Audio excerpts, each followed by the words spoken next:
Bismillahirrahmanirrahim. Eң birinci бүткүл аламды жараткан Аллах Табарак ва Тааlanın затына баардык мактоолор болсун. Жана биздин чыныгы үлгүбүз болгон бул дүйнөдө сүннөт жашоо тарикасын калтырып кеткен пайгамбарыбыз саллаллаху алейхи ва салlam жана салаваттар болсун.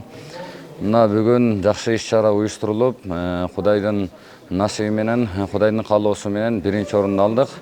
Негизи Аллах субханаху ва таала Кур'анда айтат өзү: «Фастабиқул хойрот». Силер жакшылыкта жарышкыла деп.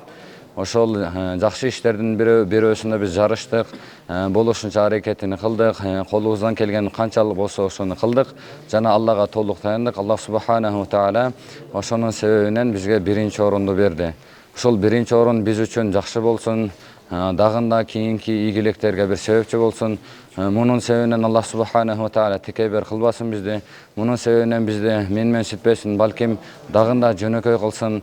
Биз спорттон ийгиликтерге жетсек, мунун ары ошол хадис, тафсир илимдеринде жана арабызда карылар Кур'ан жарыштарда биринчи орундарды алган Аллах субханаху ва таала насип кылган болсун. Жана пайгамбарыбыз саллаллаху алейхи ва салlam ыйык хадисинде айтат: «Ни'матани магбуну фихима касирун минен нас ас-сиха вал фарог» деп.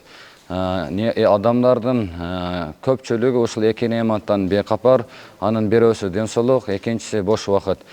Биз ошол бош убактыбызды колдон келишинче окуудан сырткары, сабактардан сырткары спорт менен алектенип, ушундай бир натыйжаларга жетип отурабыз. Сиздерден Аллах таалам ыраазы болсун. Жана сиздерге дан Аллах таалам ийгиликтердин, жеңилчиликтердин эшигин ачсын. Ассаламу алейкум ва рахматуллахи ва баракатух.